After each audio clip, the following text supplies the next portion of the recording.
What if I told you that December 25th was a pagan day? Or what if I told you the pagans used December 25th as a day to complete a satanic ritual? What if I told you that? I guarantee most people have never heard that before. But the problem is, we don't ask questions. For instance, why do you bring a tree into your house on Christmas? Why do you put that star on the top of that tree? Why do you also deck it with ornaments with silver and gold? Also, why do people kiss under the mistletoe? Why do we light candles on Christmas? Why do you do all of these things? The answer is you don't even know. So what we're gonna do, we're gonna get into the history and we're gonna find out where these things come from so you can make a conscious decision whether you wanna continue to follow and celebrate Christmas or not.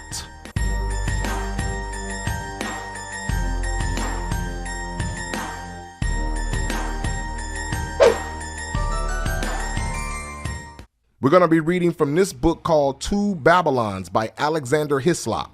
It says the festivals of Rome are innumerable, but 5 of the most important may be singled out for elucidation, viz.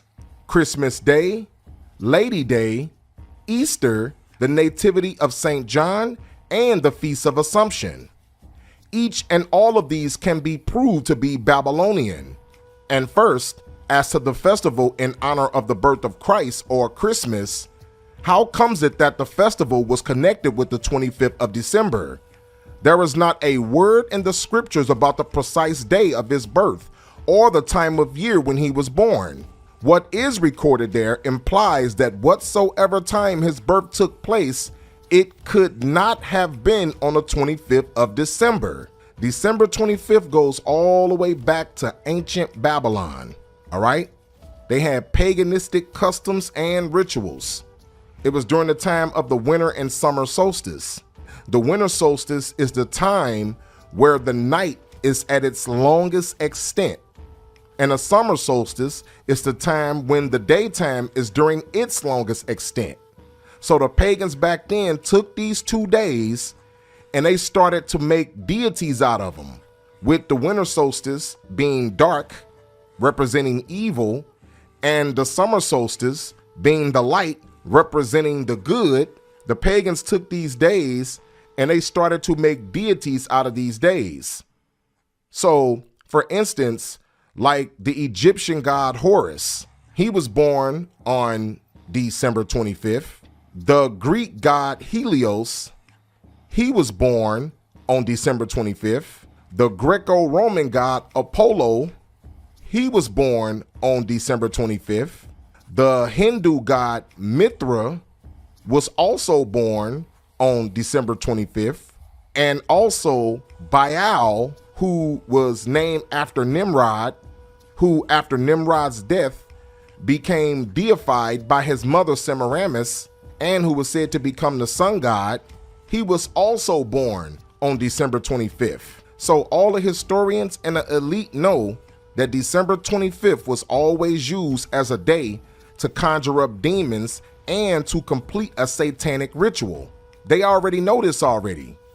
So what they've done is they've taken the Bible and they've amalgamated it with this pagan day and masked it over with Christ and got the whole world celebrating this demonic paganistic day without them even knowing.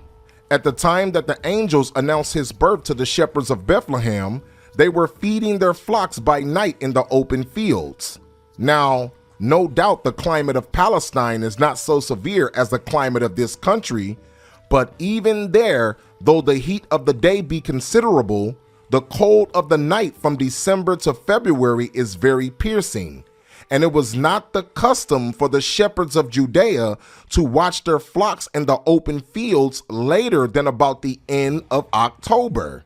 So what the Bible does substantiate is that during the time that Christ was born, the shepherds were out in the fields grazing the flock. So Christ could not have been born during the time of December 25th because it was not the custom of the shepherds of Judea to be out in the dead middle of winter trying to graze flock. That is just not a custom of the shepherds of Judea. At the birth of Christ, every woman and child was to go to be taxed at the city whereto they belonged. Whether some had long journeys, but the middle of winter was not fitting for such a business, especially for women with child and children to travel in. Therefore, Christ could not be born in the depth of winter. You see that? They said Christ could not be born in the depth of winter because during that time, Christ's parents had to go back to the city of Bethlehem where Christ was born to pay a tax because the Romans set up publicans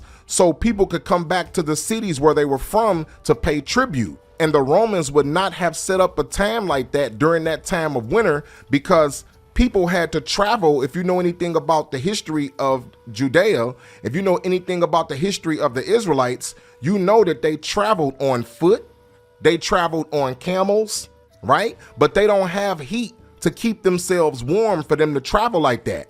Like we have today, we got cars. We can jump in a car and drive 50 miles to an area because we got heat in our car. They didn't have that back then. They had to travel on foot and they had to travel with animals. So the Romans would not have set up a taxation time during the dead middle of winter for these people to come pay tribute. It just would not happen. So that also proves that Christ was not born during the time of December 25th. Okay, so let's get the definition of Christmas out of the Zondervan Bible Dictionary. It says Christmas, the anniversary of the birth of Christ, and its observance celebrated by most Protestants and Roman Catholics on December 25th, by Eastern Orthodox churches on January 6th, and by the Armenian Church on January 19th. The first mention of its observance on December 25th is in the time of Constantine, about AD 325. The date of the birth of Christ is not known. See, all of the scholars know that Christ was not born on December 25th. They know this already. They know Christ was, this is factual information to all of the scholars. They know this. Constantine even knew when he set it up. He knew that Christmas had nothing to do with Christ. He knew that already. He knew it was a pagan day to complete a satanic ritual. He knew that. How then did the Roman Church fix on December the 25th as Christmas Day? Why thus? Long before the 4th century and long before the Christian era itself, a festival was celebrated among the heathen at the precise time of the year in honor of the birth of the son of the Babylonian queen of heaven. And back during the time of the Romans, they had a day called Saturnalia. It was the same thing as Christmas. The same way you celebrate Christmas today, they celebrated Saturnalia on the same scale that we celebrate Christmas today, where these men would walk around with no clothes on. They would engage in sexual acts with other men. They would give each other gifts and sing songs. And it was the same way you celebrate Christmas today. That's where the concept of Christmas came from, Saturnalia. So these people were celebrating Christmas way before they ever heard about a Christ. Way before they ever heard about a Christ, they were celebrating Christmas. The Romans were, with Saturnalia. This Saturnalia, it started out with 2 days, from December 17th to December 19th. And then they changed it all the way to a week. So the Romans of antiquity were celebrating Christmas before they knew anything about a Christ. They were celebrating Christmas. The only difference is they was worshiping the Babylonian god Nimrod, reincarnated as Talmud. And they changed his name to Saturn. It's the same God. It is the same exact God. And if you know anything about the history of religion, you know all the religion comes from Rome. Rome gave everybody their religion. That's where the Baptists come from. That's where the Seventh-day Adventists come from. That's where the Jehovah's Witnesses come from. That's where the Catholics come from. That's where Christianity comes from. It all comes from ancient Rome. And it may be fairly presumed that in order to conciliate the heathen and to swell the number of the nominal adherents of Christianity, the same festival was adopted by the Roman Church, giving it only the name of Christ. This tendency on the part of Christians to meet paganism halfway was very, early developed. So during the time of Constantine, Constantine devised a wicked scheme so he can take the Christians and the pagans and bring them under one umbrella. That's what he was trying to do. But at the time, the pagans was kicking back against it. The pagans didn't want to do it because the pagans thought they was going to have to give up their Saturnalia and all the other things that they was worshiping. So Constantine said, you know what? If you guys like to worship that Saturnalia and all these other demonic things that y'all like to do, don't worry about that. You can still do that if you come under this branch of Christianity. And the Christians, they knew that they can still worship Jesus and all these other things. So the pagans was like, hey, if I don't have to give up nothing and I can keep doing all the same things I've been doing, hey, let's do it. Let's make it happen. We can do it. So that's how all the pagans and the Christians came under one umbrella through Constantine. Even though Constantine knew it had nothing to do with Christ. It had nothing to do with it. He knew that. Just like Constantine knew, the pastors know too. You got these pastors going around teaching everybody that December 25th is Christ's birthday, when it has nothing to do with Christ at all. Nothing. And even when you go to like Walmart and all these stores, you don't see anything about Christ. You hear Santa Claus is coming to town. You hear Rudolph the Red-Nosed Reindeer. You don't hear nothing about Christ at all. Nothing. Because it has nothing to do with Christ. They know that already. Trust me, they know this already. And they got the whole world celebrating this demonic pagan day and don't even know they conjuring up demons and spirits. And we find Tertullian, even in his day, about the year 230, bitterly lamenting the inconsistency of the disciples of Christ in this respect, and contrasting it with the strict fidelity of the pagans to their own superstition. By us, says he, who are strangers to the Sabbaths and new moons and festivals once acceptable to God, the Saturnalia, the Feast of January, the Brumalia, and Matronalia are now frequented.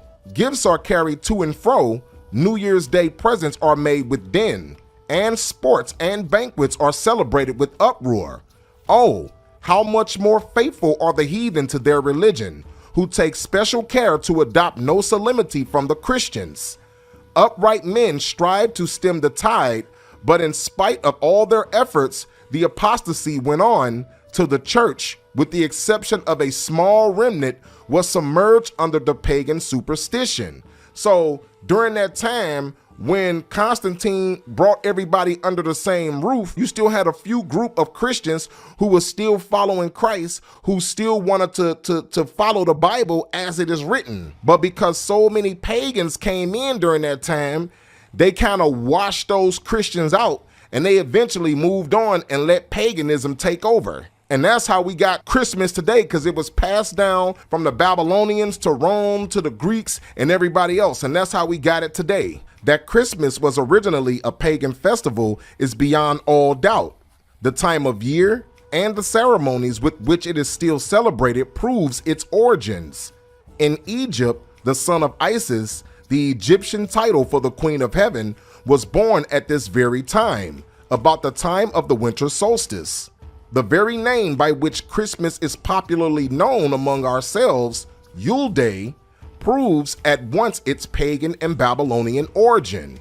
Yule, as the Chaldee name for an infant or little child, and as the 25th of December was called by our pagan Anglo-Saxon ancestors, Yule Day, or the Child's Day, at the night that it preceded it, Mother Night, long before they came into contact with Christianity, that sufficiently proved its real character. The candles in some parts of England lighted on Christmas Eve and used so long as the festive seasons last were equally lighted by the pagans on the eve of the festival of the Babylonian god to do honor to him. For it was one of the distinguishing peculiarities of his worship to have lighted wax candles on his altars. So when you light those candles, guess what?